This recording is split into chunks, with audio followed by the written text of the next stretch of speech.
Hi there, it's Skyward Shield. Welcome to a new Smite video. Today we're going over the patch notes for 3.19 Terror of the Night. With a new god, Kamazotz, however you want to call him. I think it's Kamazotz. Kamazotz is a assassin who is based off of lifesteal and sustain. He's surprisingly got little CC. I thought he would have a little bit more like a stun, but whatever works, I guess. Anyway, his passive is Essence Drinker. Kamazotz has a passive vampirism bonus, plus 5 lifesteal and healing. Also, anytime a god dies, they leave behind a pool of their essence in the spot they were slain. Kamazotz may stand inside these pools to drink the essence, replenish his health and mana. 2% per drink. If Kamazotz is out of combat, he drinks faster, so it's 4%. So basically, it's somewhat similar to Neith's little spots when a god dies, except these are much bigger. One thing to note, if there are two Kamazotz, they could fight. They have to fight over it pretty much. So I think it's first come, first serve. Anyway, Screech. His first ability. Kamazotz screeches loudly and launches a sound wave that pierces through minions and deals 90 to 270 plus 70% of your physical power. If the screech hits an enemy god, the sound will echo. If Kamazotz is hit by an echo, he gains a vision of the god that was hit by the screech for the next 15 seconds and gains 15% or gains bonus physical power. 20 to 40 for the duration. Cost, yeah.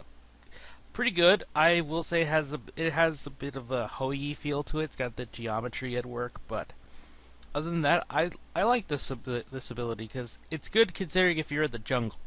Because if you could catch a god that's trying to rotate, maybe gank, or return to base, or return to lane, you could see where he's going. Now my question is, I don't know if you see it. Do other people see it on the map, or is it just you or something? I'm not sure. Anyway, number 3. Vampire Bats. Kamazotz commands a swarm of bats to fly out and attack a single target, damaging 100 to 420 a Lamal, and slowing them by 30%, and then carrying back a heal. If the target was a jungle buff monster, here's the little twist. It'll be marked. Kamazotz will receive a heal as well as a stackable vampirism buff that lasts 210 seconds. Marked monsters will not provide Kamazotz with another stack of vampirism. And it's 3% lifesteal healing, stacks up to 3 times, and it's 60 to 80. Well, that's a mana of cost. I'm thinking of power. But this one's okay. I will say there is a possibility you could just be an asshole and steal up. You don't even have to steal the buff. You just need to hit them with this, which means you're definitely going to come into lane later, even if you have Wrath or your partner, your solo lane guy has Wrath. The thing is, you're going to be coming into lane slower because you choose this. Because you're going to make the choice of raiding a camp just to plant this thing. So, what gods might do, people might do if there's a Kamazotz, they might have their bodies facing both sides, so one can watch the other, assuming they can communicate. And if they see the Kamazotz, they're going to say, "Hey, behind you, you better block them." And yeah, they might be able to block it, and they won't get they'll not only not be able to get the passive going, but he'll be exposed, and well, not be exposed, but they'll know he's there, and they're definitely gonna go for him because he's got to run. But assuming they don't kill the buff, they're definitely gonna chase him, or assuming they get the buff and do it. But anyway, I'm off my game today because I kind of woke up from a short nap. I have been going off 4 hours of sleep because studying for tests. Yay, college life. So yeah, I'm not on my A game today, but I just want to get this video out here. Anyways, ultimate, or no, wait, I'm getting ahead of myself. The third ability, Devour. Kamazotz leaps forward a short distance, dealing damage 80 to 320, and impact healing himself 15 to 55 plus 25%. This is his escape slash aggression move. It only goes up to 40 meters, which is surprising. I didn't think it'd be that short. Something tells me though this is going to get buffed. Out of all 4 things of things that might get changed, I think this one's going to go up to 40 to 45 because the range is so short. Granted, you can go over walls, but this leap is not that good in terms of, escapability. In terms of distance, it is one of the shortest. I get it. I think they're just trying to prevent him from being overpowered, but I don't think he's going to be overpowered. I think this is going to be so far so good, unless there's a build out there that makes him insane. And his ultimate, Bat Out of Hell. He flies into the air, becoming CC immune for the next 3 seconds. While flying, he may swoop forward to deal 140 to 300 plus 20%. damage. He may do this up to 3 times, landing on the 3rd time. Hitting more than one enemy god in a single swoop will deal 10% extra 10% damage per god. So this thing, it makes me think of the swoopulas from Paper Mario 1000 Year Door, except imagine even when you get them off you in Paper Mario, they're just gonna come at you again. It's a bam bam bam and you're back on the floor kind of thing. It's similar to Freya's, but I think this one's good. But the only problem is if they have a jump and they know when you're gonna swoop, or they have a dash, they can just wait for you to try, and congrats, you missed one, you missed a shot, and they're probably away from you. So if a player is being attacked by Camaslots, if they can keep themselves calm, they could just dash away from his ultimate. Granted, he can chase, but if he misses one shot, that's a waste. It's not a waste per se, but really it's just a missed opportunity. Let's go with that. Other than that, I think this is going to be a solid god. I hope to God people don't ask for buffs, nerfs. I think the way this feels, it feels just right. Like, it feels perfect to just come out, have a fair enough effect, and no one's going to really complain. I will say, though, I'm pretty sure they're going to buff the distance on this one, just by a little bit. One problem, however, just like with, Smite's patch quality, it seems the game's getting worse and more broken with each patch.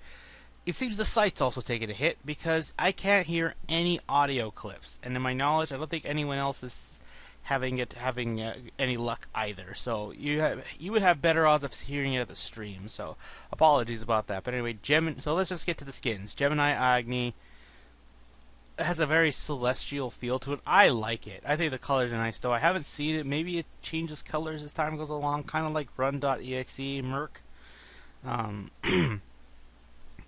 Scarlet Dangerfield Neath, or as I like to call her, Black Widow Neath, because that's pretty much what she is. They're trying to see how much they could make those comic companies like Marvel, or Marvel in this case, compared to last time with DC and the Bastet to look like Catgirl or Catwoman, and see what Marvel does. I don't think they'll do anything about this one because it doesn't look remotely like her as much as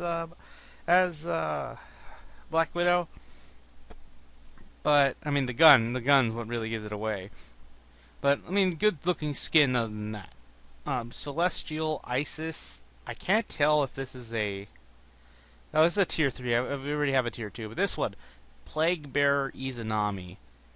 I like this skin in terms of its origins. And plus, it makes me think of the Red Mask of Death. I don't know if you read that short story. Pretty good short story. Makes me think of Persona 3 and now Persona 5 for some reason. But oh well, I'm not a Persona channel. Wolfman Fenrir. Feline fashion wheelix, some Halloween costumes, and this one also very much fits the Halloween theme, but I think that was unintentional. But these two are definitely Halloween themed. And I will say, there are a lot of skins to go about. Look at this. 1, 2, 3, 4, 5, 6. 6 skins. And then 2 masteries, so if you count those, 8 skins. Well, Neath is an updated one, which I like. It looks good. Very nice detail. But I might be talking about something more perverted, maybe. Now, honestly, the thing I will say that looks great is the skin tone. It looks very smoothed out. I usually, like, you see this one looks more painted, like an actual portrait. But this one, not like a captured picture or anything, but looks really high quality, and I can respect that. New dance emote for Agni. I'm pretty sure it's related to the Gemini one. Achievements for Zhongkui, Kali, Kabrakan, and Naja. Oh, Halloween Arena is coming, so there comes a scary potion. So, yeah, pretty much, when you play Arena, just play spooky, scary skeletons throughout the whole thing on loop. Okay, for changes to items, there's some pretty not drastic changes, but a fair amount. But the god changes, very few and far between, but I don't like one of them, and I think you'll know who I'm talking about. It's the same shit I said about Ratatosker, so get ready, I'm going to repeat myself soon. Just for a warning. General Isolation increased magical power from 70 to 90. I could see where they came from, considering the price. I mean, I'd rather get Warlock Sash, personally, but certain gods. can make very good use of gem of isolation, like a Poseidon, for example, or Outwash especially. If Outwash could just slow somebody with his zombies come out and get near them, they're dead. They're gonna get wiped from the planet if they're squishy enough, or if they have low enough HP. Ritual Dagger. This was getting a bit of a not a power shift, but okay, so it's dropping back to its original price. Originally, I pointed this out once. It was $18.50, but then I noticed last second, before the patch actually came out, they raised the price because it was considered overpowered. But now its attack speed is getting reduced 20% to 10%. I don't think that's good. I don't know if it justifies the price. I would go 15% personally. I say that's fair. I think it's fine. Maybe I'm a bit too biased towards Ritual Dagger. I used to pick it up on Amaterasu a lot, but now I just go Kin Size instead. But Ritual Dagger, I think, is a solid item, especially if you're a utility-based god and you know you're going to use your relics a lot. The effects are better, so I believe I mentioned it sprints like 5 seconds. So if with Ritual Dagger, it's now 7.5. So yeah, just putting that out there. Ritual Dagger, underrated item, but now I think it's still gonna get picked up, especially considering the price tag. Very good price tag. Runeforged Hammer, I say it again, you could do whatever you want to this. Nobody really cares about Runeforged Hammer. There's some very niche builds to it, but it doesn't justify for most gods to building it. I can't think of many gods that could truly benefit off of this item. Well, the physical ones. If I could see maybe some mages get the hang of this, but if it was for them, I mean. Like, I could see some mages make some use out of this, like Outwash, but this is unfortunately not like that at all. I mean, Gem of Isolation does that job better, especially for Outwash, so he can just wipe you off the map with that. Reduced cost, I feel like, didn't they reduce it from like 2600 to 2400? Now they're dropping it a lot. They reduced the physical power from 40 to 30, and now the aura went up to 15%. Tower Shield increased physical protections from 10 to 20. Fair enough. Now here are the god changes. So, Chalk. Torrent now, he could use the ability while crippled, but only if the axe hasn't been deployed. So if you already shot the axe, you can't do this to us.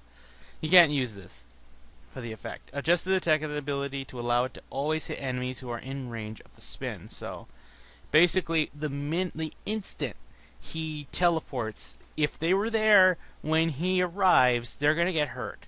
So basically, you can't luck your way out of getting hit from that thing. I can see where they're coming from with it. Storm Call, remove the conditional bonus damage and knock up when picking up the axe in activation. Storm Call can no longer interact with the deployed axe. Basic damage increased from 200 to 400 to now 250 to 450.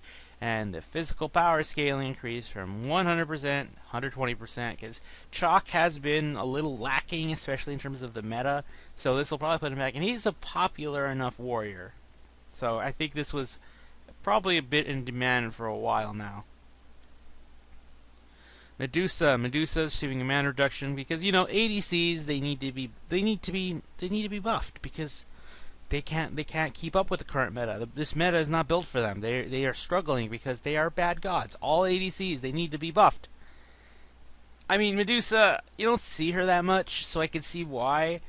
But you know how I feel about ADCs, guys. I just think they are this is the year of the ADC because I don't believe I mentioned it in any of my videos, but I played a match where they had a Khepri. They had a Neith, an Erling Shen, an Amazing Cobb, and a Cupid. And that's all it took to shred us, because they had high attack speed, could poke with some of their certain gods. Just it was destructive, because as soon as they started building attack speed, or especially Kid Size, you're dead. And granted, even though I was Khepri, it was really hard to not get killed by these guys. I lucked out of a lot of situations. So yeah, fuck ADCs. Scylla. Okay, this is the part, these next two gods are the part where I say, do you guys not see the bigger picture here? I think Smite thinks such short term that it hurts to see. makes me, I've admitted it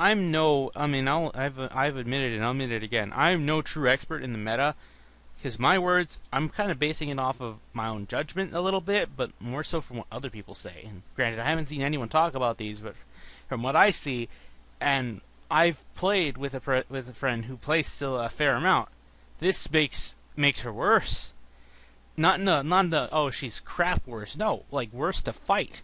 I mean, everyone says Raijin was king of the mid lane. I don't think it's going to be the case anymore. So, Sentinel. She can deploy the Sentinel while crippled, but she still cannot use the leap portion of the Sentinel while crippled. So similar to Chalk, but here's the kicker.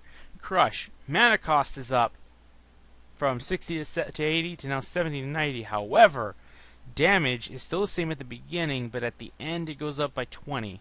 So, 90 to 330. Magical scaling is now 80% to 100%. What does this mean?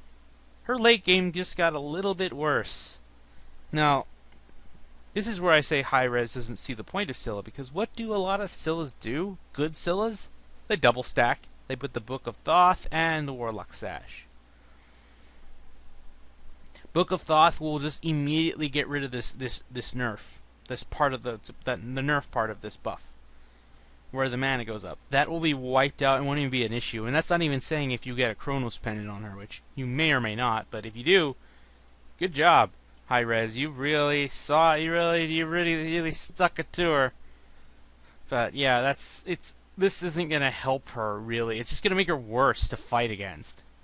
Early game, is that a problem? Kind of. But honestly, the early game is just maybe got a little more challenging. 10 mana isn't much of a difference. Now, if it were 80 mana, we'd be talking, oh yeah, this is going to definitely affect her. But I don't think it makes much of a difference. Now here, this is the one. Say hello to your new Ratatoskr, because this is the guy that people keep bitching about, and he's not a problem.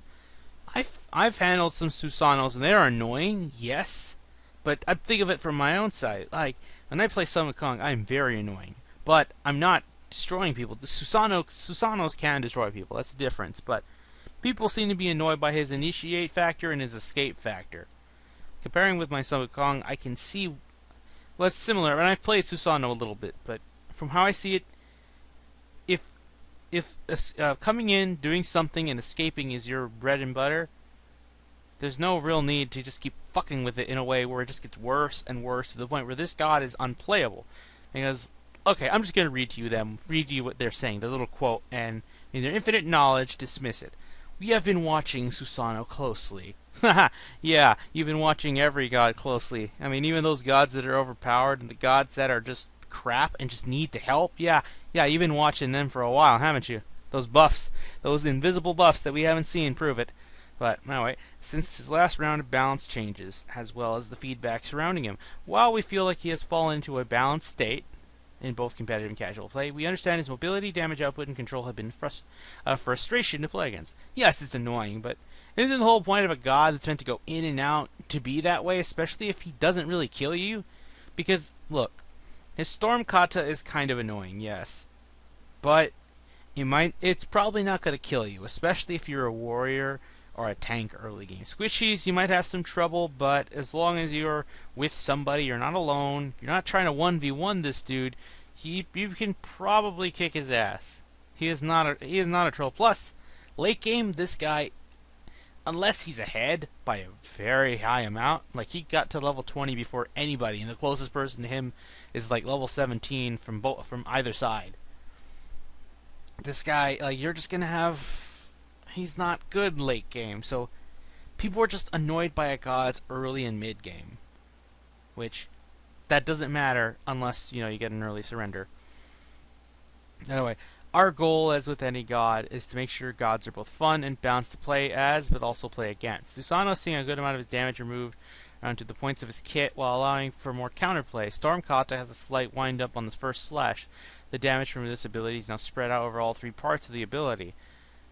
Players should now be able to respond better to Storm Kata and receive less damage if Susano chooses to flee a fight instead of fully committing. Additionally, Typhoon will now only knock up enemies when fully charged, removing Susano's ability to chain crowd control effects together without much setup time. Okay, let's look at these specifically. Increase precast time from 0.1 second to 0.4 seconds. damage from the first second attack have been reduced from 55, 195, and 40, 160. Oh, that's gotta hurt. That's gotta hurt. Third attack now is 20 to 80. Reduce scaling from 80% to 65. They reduced that scaling so much to the point where he's going to be unrecognizable. And of course the Typhoon, now the knock-up effect only applies when fully charged. The point of the Typhoon, just to get that knock-up, was not only maybe to either finish a kill, but just to delay a god's escape. That little delay can make the difference between to getting an extra kill in a team fight. This guy, Susanoo, especially come late game, he's not going to kill many gods unless he steals one, like somebody does, let's say, 60% of the damage, like an AC does it, and then he comes in and finishes him off. That's about it. That's about it. The Typhoon was also meant to just basically not be a reset in the fight, but just to cause havoc. He could just casually wrap a tornado around somebody and then launch it into the team fight, and all the enemies are going to get knocked like, oh shit, what's going on? Just to cause a bit of confusion. The thing with Susanoo, at least as I've come to realize, this god is like how I play Sun Wukong, my Sun Wukong at least. You come in, you wreak havoc, you annoy the enemy team, you cause trouble. You don't let them do what they want to do, and if they try to escape, you catch them, or you have, in Sun Wukong's case, I have a reset. So when they focus me, I can just go up in the air, recover my damage, come back down, my cooldowns should be nearly reset or just about to be reset, chaos dunk the fuck out of them, and I'm back in action again. But this guy is the new rat. He's the new Ratatosker, who people keep insisting he be nerfed. Before this buff was coming, I thought, you know what, he's in a fair spot. I could handle Susanoo now. He's not he's annoying, yes, but I think that's kind of the point. You see, like I mentioned before, sometimes a god gets nerfed or buffed, but mostly nerfed. It only happens with nerfs. I don't see this often where everyone says buff this god, and they actually do it. If they do it, it's not for a while. It is not for at least 2 months after people have been saying it. So it's got to be a long while. But for a god to be nerfed, it just takes one patch. That's all it takes, and they listen. So, like I said, remember in the past, people said they were nerfing Ratatosker, gets his rekit. Oh my god, he's insane because we don't know how to handle him. High res, immediately nerf him. Don't wait for us to figure it out. Nerf him. Alright, now let's look at the other two examples I mentioned before. Fafnir and Terra. People said they were shit. I said no, they maybe need some little tweaks in certain parts of their kit, and then they'll be good. Now people are saying, oh, nerf Fafnir, nerf Terra. They're insane. They're overpowered. How could you make up your damn mind? I don't even play Susanoo, and I can't believe I'm defending him. It's surprising. I like Susanoo. I mean, not just the god in Smite, even though I don't play him, but just the god in general, because, Persona 4. But, Jesus Christ, people just want to nerf this guy so much. Why don't you just say remove him from the game entirely? Because that's what you want to do.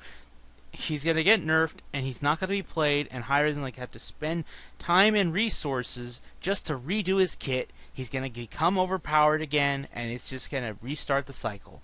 Just like poor little Ratatosker. So, Duke Sloth, get that whatever happened to Susanoo video ready, because this is going to be what it is. He was in a fine spot, but because people keep crying about him, I'm kind of a hypocrite because I whine about ADCs, but to be fair, with ADCs, it's more so the items they have, and it seems like whenever you nerf an item, they have another one in tow. So, I guess you could call me a hypocrite in some regards, and I can see your point, but in terms of the gods, I don't think their kits are the problem. I just don't think it's really a problem. It's just people don't take the time to understand it. And I guess it's because there's all these other gods they got to keep up with, because every month a new god comes out. Every month they pose a challenge. Every month they confuse people. I don't know. I'm overthinking this from a psychological perspective. Granted, I might be a psychology major, but I don't know, man. This Susanoo buff or nerf annoys me. It's about as annoying as the Ratatosker nerf and the Fafnir nerf, but with the case of Fafnir, I love Fafnir, that's why. Because it was fapping time, boys, and then Hi-Res is like, this is a no-fap zone. Good job, Hi-Res. GG. Ugh. I swear, they keep messing with this guy. They're just gonna keep messing with him. So, okay, people, salty Susano haters, go ahead, keep whining.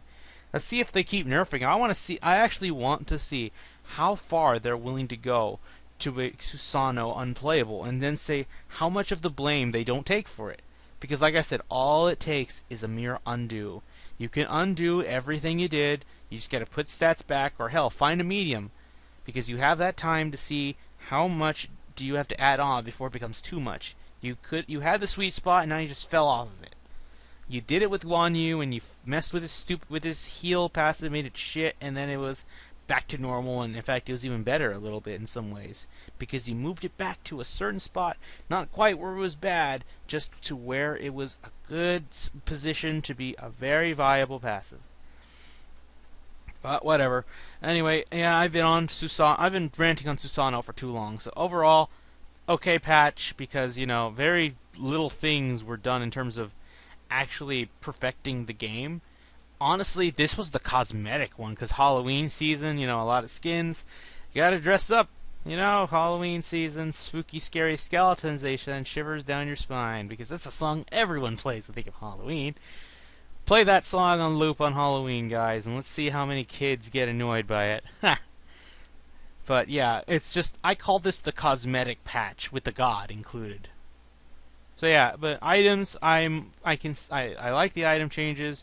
I can't say the same about the gods. I was okay with Chalk, but the other ones I question. Especially Susano. Anyway, I think that'll do it. I will see you guys in another video.